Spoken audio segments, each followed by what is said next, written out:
A goal without a plan is just a wish, but today is not about wishing and it's not just about having the right day timer or scheduling app. It's about finding the right tools and making them work for you. All right, it is time for you to grab your coffee, your tea, whatever is going to help you focus as you and I start talking productivity, time management, organization, finding systems. I know I'm geeking out a bit, but it's something that I love, and I'm so glad that you're here with me today so that we can share that together. I was born into a world where organizing one's time was actively mentored in front of my eyes. It started with my mom, who was an amazing cook and who could orchestrate an fantastic meal in such a way that everything came out onto the table perfectly timed, perfectly temperatured, and perfectly cooked. Now, that is a gift in itself in timing and the ability to know what you're working with, to know the food you're working with, to know the recipes, what it's like in your heart, and the love that goes with it in a system like that. My dad was a suit and tie kind of man with a burgundy leather bound appointment book tucked into his left breast pocket with a sleek gold cross pen that he kept close by. Now, after he retired and he stopped wearing a tie, he never stopped carrying his appointment book. That appointment book became and had always been his actual lifeline. He used it in so many ways to be able to organize his life, and it truly gave him the freedom to prioritize people and events and experiences, and that enabled him to be able to build the kind of balance that he needed to live the life that he wanted. Now, that is the kind of mentoring that I experienced. I remember one time when I was in grade school and we were doing a production of Robin Hood. And the show was being produced during the day. And so most parents who were able to attend, they weren't working or, they had to take time off of work and things along those lines. And I remember my dad saying to me, "When's the show?"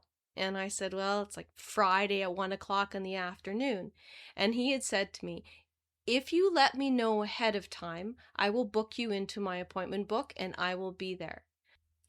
I can't tell you what it means to think back and know that he had set aside time for me. Imagine that.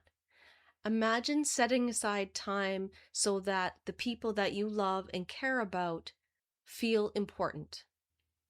The goal for you is to develop your own system. I want you to take a moment to imagine not feeling rushed, not feeling like you're always behind, feeling like you're on top of things, feeling like you finally have time on your side. Whether it's January, June, or November when you're listening to this, I want you to think about productivity as an action tool. It's not for tomorrow, it's for today. Part of our goal is to find ways for you to document what you want to get done. There are paper planners, different day timing books, there's appointment books, there are digital calendars that you have on your laptop. There are digital calendars that you have on your cell phone. There's scheduling apps. There are hybrid systems where you can use paper and digital together. There's virtual assistants out there that can help you schedule things, organize things, and there's also personal assistants, which not many of us could afford, but they are out there. And if you want one and someone who is able to break down all the individual minutes in your day and to think for you in certain ways so that you can get other work done, that would be pretty awesome in certain circumstances. I don't know if I'd want somebody running around organizing my whole day, but maybe once in a while that could be kind of fun. The next piece of the puzzle is to figure out what could possibly work for you. For myself, I've been using a planner since I was about 15 years old, but it wasn't until I started my business back in 1994 that I came upon the Quo Vadis daytiming planner. and their company's been around since 1954, and they have a lot of different options. But one of the things I really love about that paper planner is that you can open it up and look at your week at a glance. And for me, that's made a huge difference over the last 3 decades. In some ways, I really appreciate being able to actually have my paper copy with me. I save them. I have really probably over 2 decades worth of daytimers that are sitting in a cupboard somewhere. And although that may seem excessive to some people, I've truly found that having them to look back at for many different reasons has been very helpful. Now, I had a really difficult time transferring over to using some of the online calendar program. I thought that I wanted to try it at first.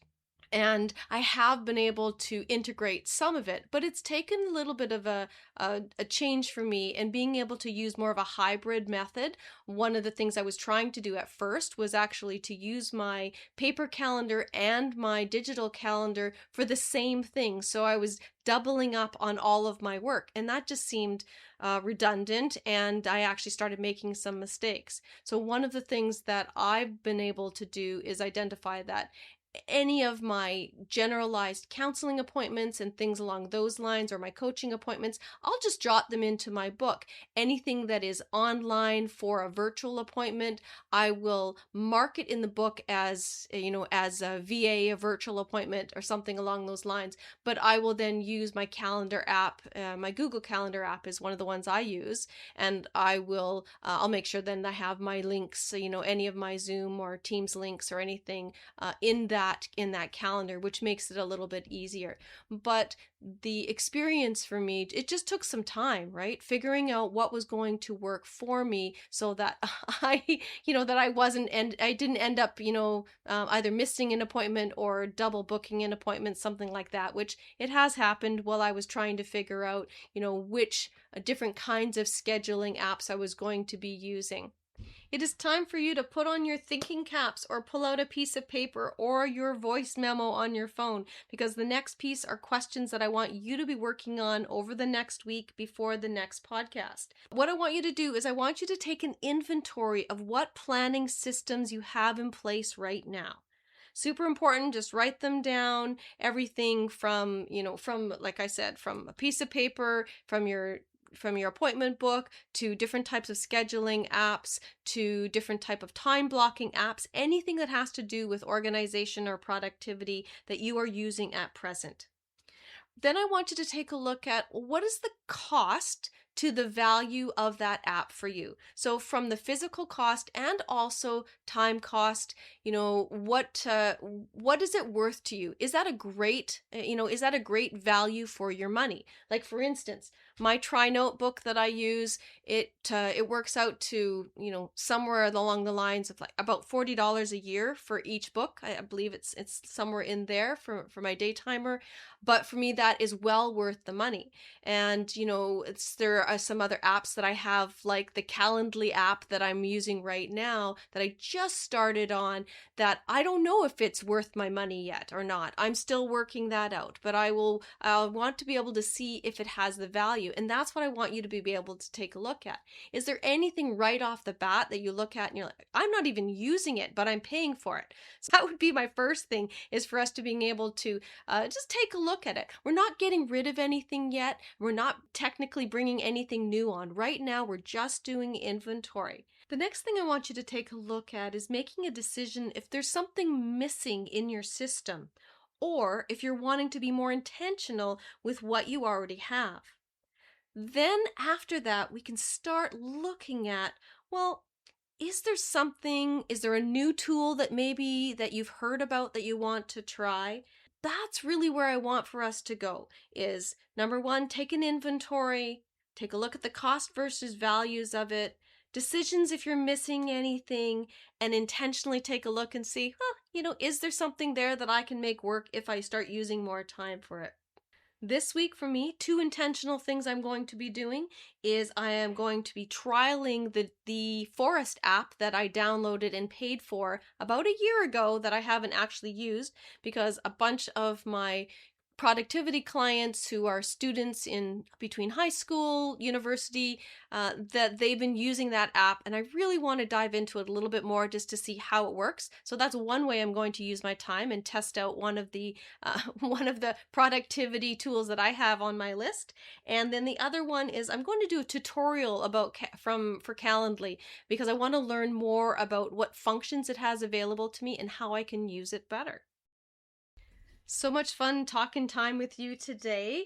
And remember, a system that works is one that is built on intention. What is your intention this week? Thank you so much for spending your time with me on this episode of Your Productivity Pulse. If today's conversation sparked a moment of action or reflection, I invite you to keep that momentum going. More practical strategies designed to enhance productivity, reduce stress, and weave balance back into your life can be found by joining my newsletter at vanartexpression.com. Once there, just head over to your Productivity Pulse podcast page to sign up, or you can find the link in the show notes. Remember, intention plus accountability equals productivity. Until next time, keep listening to your pulse.